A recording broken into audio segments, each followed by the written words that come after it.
I have seen 347 species fight in the Grand Colosseum of Tarak Prime. I have witnessed warriors from worlds where gravity could crush a lesser being into paste. I have watched champions whose very blood burned with the heat of dying stars. But never, in all my cycles as arena chronicler, had I seen anything quite like the human they dragged into the pit that day. My name is Vorthan Kellis, and I document the impossible for a living, though honestly, I thought I had seen everything. The human stumbled into the arena dust, chains clanking against his wrists. He was small, absurdly small. The Kronar guards who shoved him forward stood twice his height, their armored hides gleaming under the twin suns of Tarak. The human wore what remained of a military uniform, torn and stained, with markings I did not recognize. His designation patch read Martinez. The crowd in the stands erupted. 70,000 voices from 100 different worlds, all screaming for blood.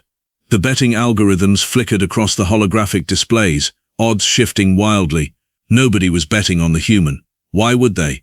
Humans were new to the galactic stage, barely 50 cycles since first contact, and already they had managed to annoy half the Confederation with their bizarre insistence on things like individual rights and ethical warfare. I adjusted my recording tendrils and zoomed in on his face. He was bleeding from a cut above his eye. His breathing came in ragged gasps, but his eyes, those strange forward-facing predator eyes, were scanning the arena with frightening intensity. He was not panicking. He was calculating.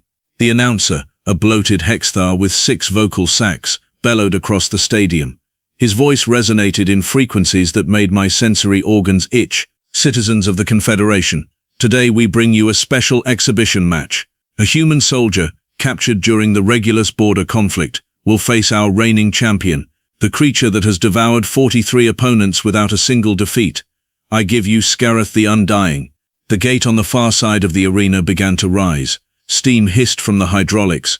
The crowd fell silent, that delicious moment of anticipation before violence. Then Skareth emerged, and even I felt my breathing apparatus constrict.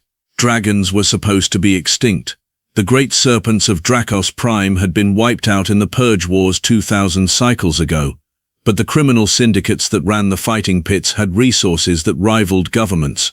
Genetic reconstruction, forbidden bioengineering, cloning from ancient DNA samples. They had brought back something that should have stayed dead. Skareth was magnificent and terrible.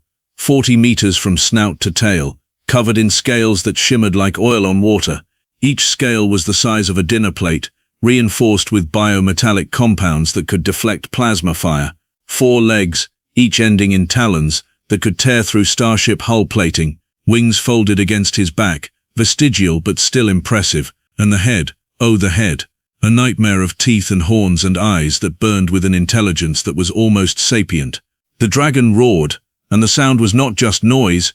It carried harmonic frequencies that triggered fear responses in every species present.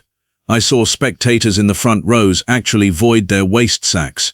Security drones bobbed nervously in the air, their weapon systems activating automatically.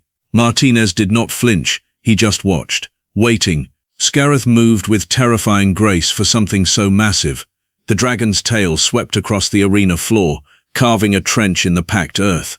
The human dove aside, those quick reflexes barely saving him from being pulverized. He rolled and came up running, sprinting toward the wall of the arena. The crowd jeered. They thought he was trying to escape. Cowardice, typical soft species behavior. I knew better. I zoomed in closer.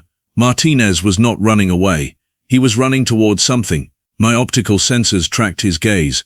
There, half buried in the sand near the wall, the remains of a previous combatant, specifically the remains of a Vorlan warrior, still clutching his ceremonial combat blade. Skareth lunged, jaws wide enough to swallow a ground transport. Martinez dropped and slid beneath the snapping teeth, grabbed the blade from the dead warrior's grip, and kept moving in one fluid motion. The dragon's head smashed into the arena wall where the human had been a heartbeat before. Chunks of reinforced concrete exploded outward. The crowd gasped. Now armed, Martinez turned to face the beast. The blade was designed for a Vorlan, meant to be wielded by someone with 4 arms and enhanced strength. In the human's 2-handed grip, it looked comically oversized, like watching a child hold a broadsword. Skareth recovered from the wall impact and swiveled his massive head toward the tiny figure. The dragon's eyes narrowed. I could almost see the predatory intelligence assessing this new development. The beast had fought hundreds of opponents. He knew that size of blade could actually hurt him if it struck true. The dragon inhaled. I recognized the biosignature immediately. Fire, not metaphorical fire, but actual combustion, generated by specialized organs in the dragon's chest cavity. Temperatures exceeding 2000 degrees, hot enough to melt most known metals. Martinez saw it too. He ran, not away but at an angle, forcing the dragon to track him. When Skareth exhaled, a column of white-hot flame scorched across the arena floor following the human's path. Martinez dove behind one of the decorative pillars scattered around the fighting pit, just as the fire reached him. The stone glowed red from the heat. The crowd was on their feet now, screaming. I caught myself leaning forward in my observation pod. Unprofessional, but I could not help it. The human emerged from behind the pillar as soon as the flame stopped. He was limping now. His uniform was smoking, but he was moving, and he still had the blade. He sprinted towards Skareth, not away from him, directly at the dragon. Madness. Glorious, suicidal madness. Skareth reared back, surprised. Opponents always tried to maintain distance. They tried to find weapons, tried to find cover, tried to survive. They did not charge. The dragon's combat programming stuttered for a crucial half-second. Martinez used that half-second. He did not try to stab the dragon's armored hide. Instead, he went low, sliding beneath the dragon's massive body as Skareth's claws came down. The talons raked empty air where the human had been. Martinez came up on the other side and slashed at the dragon's rear leg, targeting the joint where the scales were thinner. The blade bit deep. Purple blood sprayed across the sand. Skareth screamed. The sound was different now. Not a roar of dominance, but pain and rage. The dragon whirled with shocking speed, tail sweeping around like a massive club. Martinez tried to jump it, but the tail caught him in mid-air and sent him flying. He hit the arena wall with a sickening crunch and collapsed to the ground. The crowd thought it was over. So did I, honestly. No organism that small could survive that kind of impact. The betting algorithms confirmed the dragon's victory. Credits exchanged hands across 1,000 worlds. Then Martinez moved. He rolled onto his hands and knees, coughing blood onto the sand. He still had the blade. Somehow, impossibly, he still had the blade. He used it like a crutch, levering himself upright. His left arm hung at an unnatural angle, broken, maybe multiple breaks. But he was standing. Skareth approached slowly now, favoring the injured leg. The dragon had learned caution. This tiny creature had actually hurt him. The beast's eyes tracked every movement, looking for the trap, the trick. Nothing this small should be this dangerous. Martinez did not run this time. He could barely walk. Instead, he started talking. His voice was rough, damaged, but loud enough to echo across the arena. Hey, lizard. Yeah, you. You know what the difference is between you and me? The dragon cocked his head, a disturbingly intelligent gesture. Whether Skareth understood the words or just the tone, I could not say. But the beast paused, listening. Martinez grinned, blood on his teeth. You are what they made you. A weapon, a tool, a thing in a cage. He took a step forward, dragging his injured leg. But me. I chose this. I chose to fight. Not because someone programmed me or bred me or chained me here. I fight because it is what I do. It is who I am. Another step. The crowd had gone completely silent. Everyone was watching this insanity unfold. So here is the deal, big guy. You can kill me. Probably will, honestly. I am pretty messed up here, but I am going to make you earn it. And when you are done, when you are standing over my corpse, you are still going to be in a cage. You are still going to be their puppet. But me, I will die free. Skareth lunged, fast as a missile, jaws open, going for the kill. Martinez did not try to dodge. He could not. Instead, he braced himself and thrust the blade upward with his one good arm, aiming for the soft tissue of the dragon's throat. It should not have worked. The angles were wrong. The human strength should have been insufficient. But Martinez had been counting on Skareth's momentum. The dragon's own charge drove the blade deep into his throat, past the scales, into the vulnerable flesh beneath. The beast's jaws closed around Martinez's torso, but the angle was off, disrupted by the blade's impact. Instead of biting the human in half, Skareth's teeth closed on the armored shoulder plate of the military uniform. They hung there, frozen in a tableau of violence. Dragon and human, locked together, blood both red and purple, pooled on the sand beneath them. Then something impossible happened. Skareth's eyes, those burning intelligent eyes, focused on Martinez's face. The dragon could have crushed him, could have shaken him apart, but instead, very slowly, Skareth opened his jaws and released the human. Martinez collapsed, gasping, still clutching the blade embedded in the dragon's throat. The dragon took one step back, then another. The crowd was screaming, but I could not process the words. I was too focused on what I was seeing. Skareth the Undying, undefeated champion of the Grand Colosseum, lowered his massive head and bowed. The arena fell into a silence so profound I could hear the hum of my recording equipment. 70,000 spectators from 100 worlds, all holding their breath at once. Even the betting algorithm seemed to freeze, unable to process what they were witnessing. Skareth the Undying, the genetically reconstructed nightmare that had torn through 43 opponents without mercy, had just bowed to a human, a broken, bleeding human who could barely stand. Martinez stared at the dragon, his expression unreadable through the mask of blood and dirt covering his face. His good hand still gripped the ceremonial blade, though the weapon now seemed irrelevant. The dragon's head remained lowered, those ancient intelligent eyes fixed on the human with something that looked disturbingly like respect. The arena masters were panicking. I could see them in their luxury box gesticulating wildly at the control technicians. This was not supposed to happen. The fights were brutal, yes, but they followed patterns. Predator versus prey, strong versus weak, winner and loser.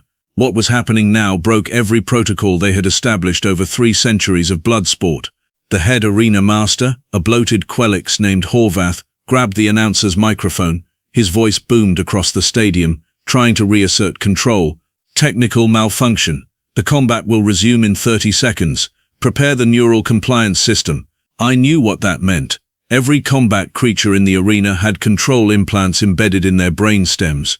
Pain inducers, obedience protocols, kill switches, the technology that kept genetically engineered monsters from turning on their masters.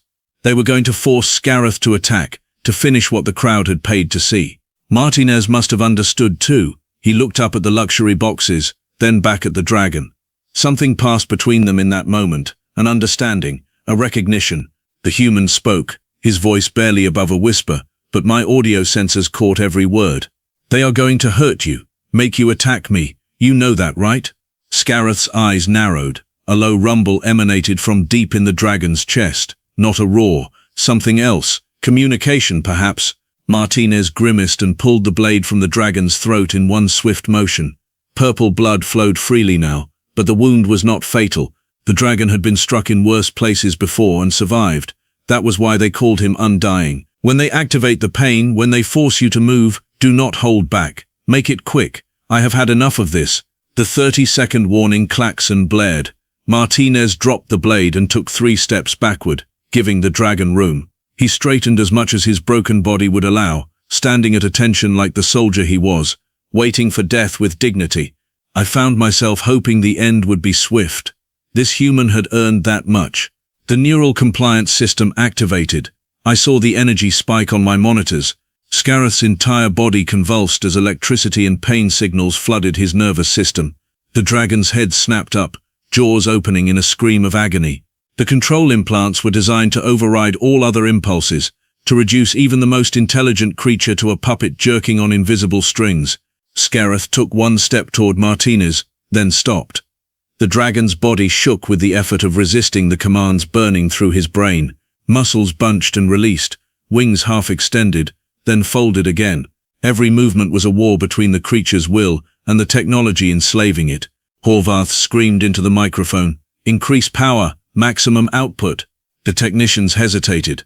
I could see their concern even from my observation pod. Maximum output could cause permanent brain damage, could turn the valuable combat asset into a vegetable. But Horvath was not interested in long-term investments right now. He was interested in maintaining control, in showing the crowds that the masters still controlled everything. The power increased. Skareth collapsed, his massive body slamming into the arena floor, hard enough to crack the stone beneath.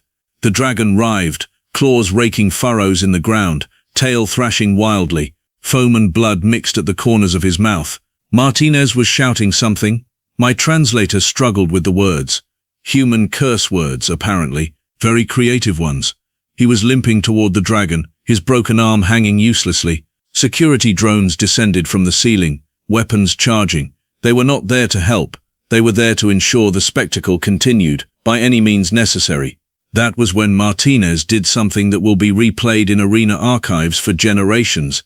He picked up the ceremonial blade again, turned away from the dying dragon, and hurled it with his one good arm at the luxury box, at Horvath specifically.